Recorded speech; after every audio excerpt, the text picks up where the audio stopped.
Hello and welcome back to my channel, Lydia Lost the Plot. I'm Lydia and I'm here today with my August wrap up. Can you believe that we are very swiftly entering the season of pumpkin spice lattes and beautiful autumnal colours? Now, I do like autumn, but I do grieve a little for the passing of summer, or so-called summer. If you've been living in the UK like I have, I've not really seen it. I think it's a bit of a myth. Don't think we had it this year. But I had a cracking reading month. It was a bit of a slower month than usual. Sometimes I like to get quite a few reads in at the end of the month. But this time, I don't know, I think circumstances just fell there. I was just enjoying the books I was reading and taking my time. So before we jump into the reading wrap up, admire the earrings. I know, books with little flowers on. Yeah, this is the only place in the world that it will be appreciated. So appreciate the bookish earrings.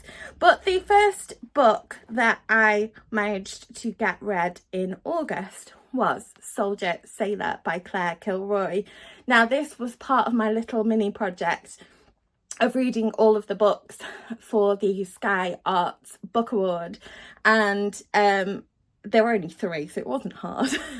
But this was one of the books and I thoroughly enjoyed it. It was very surprising for me because it is a book on motherhood. Those of you that have followed along for a while know that I am a mother myself. I've got 2 young children, but my gosh, I've been there, done that. Do I want to read about it? Probably not. However, the take on motherhood and matrescence as a whole is so interesting in this book, and I thought that Claire Kilroy had a very honest and open attitude to some of the more difficult themes that can crop up with postnatal issues and postnatal connection to children and so on and so forth. I thought it was very well written, and it was in fact my favourite of the 3. If you want to check out that video, I will try and link it down below if I remember.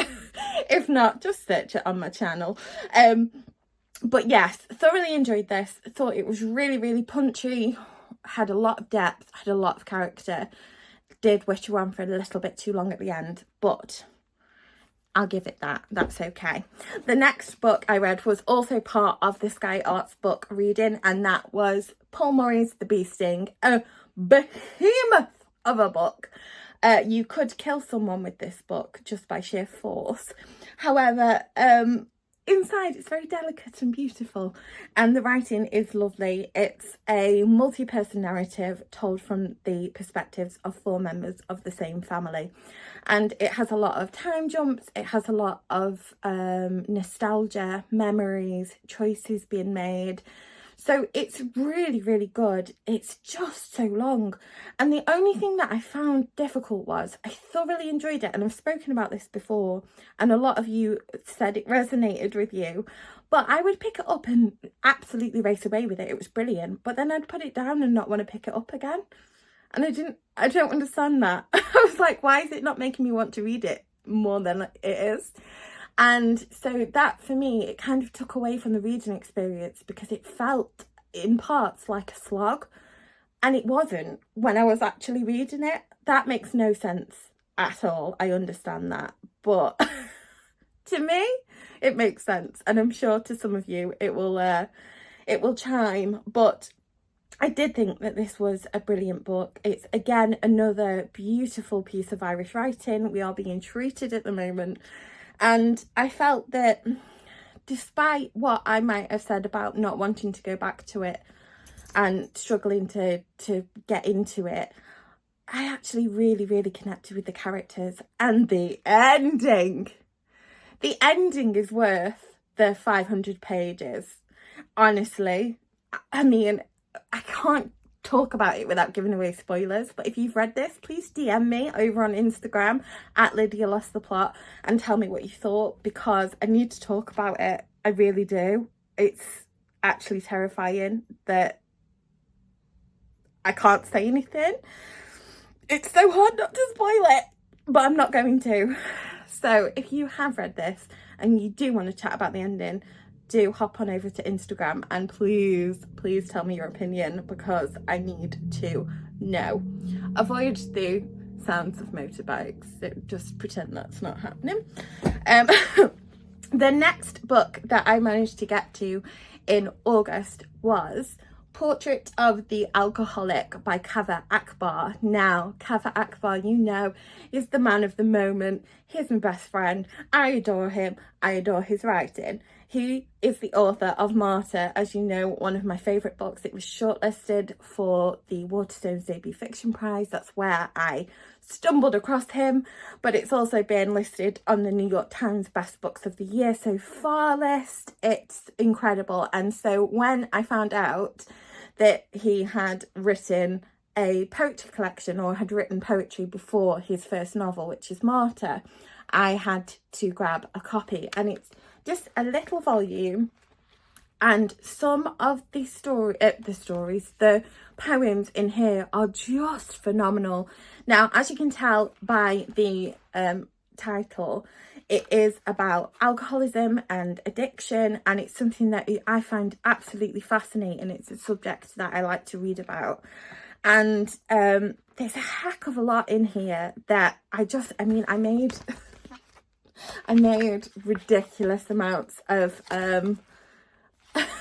notes all the way through, because I was like, how is it this good? How is it this good? And there's just some absolutely beautiful turns of phrases in here. And I'll see if I can find one to read to you that is just absolutely...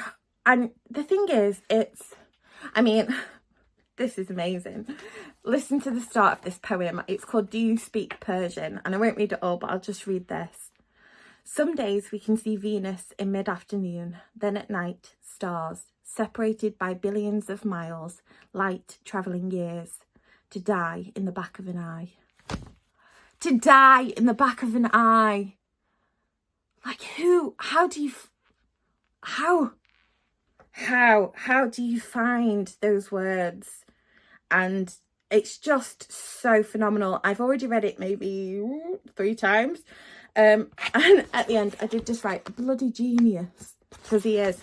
And yeah, it's the best pieces of poetry I've read all year, and it's a phenomenal collection. So if you are sort of being a bit hungover from the aftermath of Martyr, come and grab this, because it is so brilliant. And then the next book I got to was Open Throat by Henry Hoke. Now, Ben at Ben Reads Good has been going on about this, and look at the cover. It's his teeth. Small things amuse me. This is one of those things. And it's essentially about a queer and dangerously hungry mountain lion lives in the drought devastated land under the Hollywood sign, overlooking the city that humans call LA. Now, it is as bonkers as it sounds. It is told from the perspective of a mountain lion. However, it is a stunning piece of work. It is vibrant and poignant and insightful, and also very critical and analytical about human behaviour and about the impact we have had on the environment, on each other, on ourselves.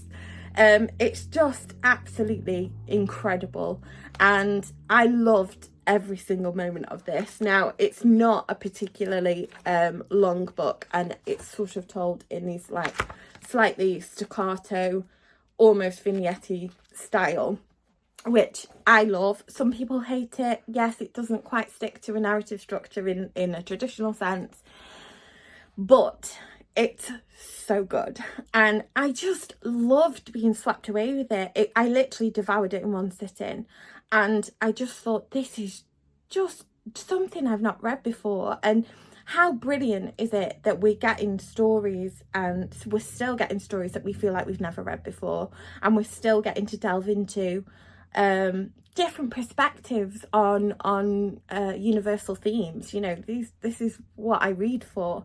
I read because I want to experience stories in as many forms as possible. And yeah, this did it for me. It was great. There's some really bonkers stuff that happens in it, and you just end up going with it. You really do. And yeah, I loved it. And the ending again with the endings in August, phenomenal, just brilliant. For some reason, I feel like the Hells Angels have arrived in my small, sleepy Cheshire village hometown, because there seems to be some sort of motorcade. Maybe Donald Trump's here, you never know. Let's hope not. The last book that I read in August was again a little one, but oh my gosh, I know. It's White Notes by Fyodor Dostoyevsky. Yes, I was 100% truly influenced by Jack Edwards and his love for this. And also because it's teeny tiny and costs £3. So I was like, yes, please, right? So it's part of the Penguin Classics Little Black Book classic series. And I thought I'd give it a go because, I don't know, I've just heard so many great things about it. When I tell you that it's beautiful, I am not kidding. I mean, you can tell from the amount I've underlined in here how beautiful it was. One of my favourite, you can tell it's my favourite because it's opened on this page, but one of my favourite quotes from it, it's about a man who stumbles across a woman who's crying on a bridge, and he immediately falls in love with her because he's such a lonely person and he has lived this isolated, solitary life, and he stumbles across her, but there is a huge, significant problem that a reason for why they can't be together. And I won't give it away because it's just beautiful to read, but this is what he says. My heart was fluttering like a captured little bird. Yes, it was. Yes, it was. And it's just, I just don't understand how beautiful it is. Like, listen, I'm going to read you the whole book at the minute, but this is what he says. I'm a dreamer. I have so little real life that I regard such moments as this one now to be so rare that I can't help repeating these moments in my dreams. I will dream of you all night for an entire week, all year long. Seriously, if a man spoke to me like this man speaks to her in this book, if only. Book boyfriends, they're the best. But it's phenomenal. Now, the second story in it is called Bobok, and it is also very good, but I wouldn't say it's as evocative and as beautiful as White Notes is itself, the first story, because it's just phenomenal. I want to read it again just because I loved it, and it's so tragic and yet so beautiful, and I don't know, it just captures that feeling of falling in love with someone and falling thick and fast in love with someone so well that you just you just want to be there. You just want to be in that position. Anyone that has loved and has lost will be able to recollect these feelings that he describes so beautifully and with such care and attention and detail, and it's just so gorgeous. It really is. And, you know, don't be afraid of it being a classic. I know if you watch this channel, you're probably a bit scared of it like me. We read the kind of same things.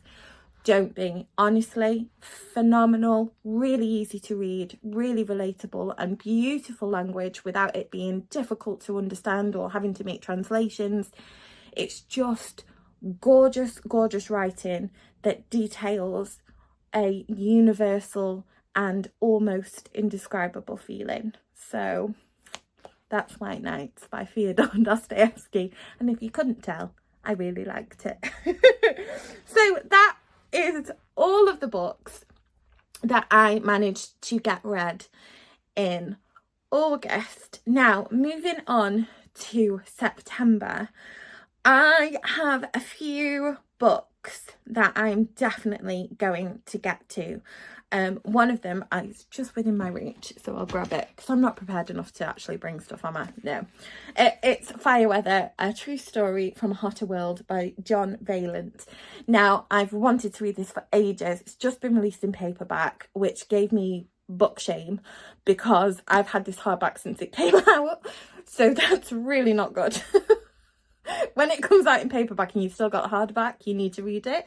So that's given me the impetus to read it. So hopefully I will be able to get to that. I'm also, fiction-wise, diving right into Boulder by Eva Balthazar, which I'm very excited about. I have no idea what to expect from it other than the fact that other booktubers have told me it's really good. I'm pretty sure Greg from Supposedly Fun has read Mammoth, and Jack Edwards has read Boulder and said it was brilliant. So I love a good recommendation and I trust booktube recommendations, so I'm going to delve into that this week. I think I do have a week off work, which will be nice. I know, I feel like I'm always off, do you know what I mean? It's because all my holidays have landed like consecutively, so basically I'm just getting paid for nothing, which, you know, I'm not going to moan about. But I'm off again, so I'm going to be doing lots of fun videos this week, ready to bank for the next month. And also I'm going to be delving into some of my backlist titles, hopefully, and get into some of them. So if there is a book that you have read recently that you've loved, or a book that you really want to get to but you're not sure about, let me know. I will read it for you and I will let you know if it's worth a go, because yeah, I love your recommendations and I love our chats in the comments, so please do comment that down below. Other than that, August was a great month. I've really enjoyed it. I have been listening to Chapel Roan on repeat. I'm sorry, but I'm obsessed and will always be. I can sing Pink Pony Club word for word at the top of my voice, and I'm pretty sure my neighbours are sick of me. But will I continue to do it? Yes, I will. Yes, I will. Until this hyperfixation has ended, I will continue. So... So I have enjoyed that, and I've recently been rewatching Lost, the TV series, because it just came back on Netflix and I wanted something that I've watched before but that I could have on in the background and have like a comfort, you know, like your comfort shows. Although obviously a show about a plane crash and multiple people being murdered by polar bears is probably not everyone's comfort show, but it's me. So of course it is. So that's what I've been watching this month. And I've had a lovely, lovely month with some brilliant people. Some amazing people have come into my life and made it so much brighter. So thank you to them if they are watching. But I will leave it there for now. I hope that you, if you haven't already, that you have subscribed to my channel and given this video a thumbs up. It does help to get other little booktube fans to come over here and talk to us about our favourite books. So I do appreciate it. And until my next video, happy reading, and I'll see you soon. Bye bye.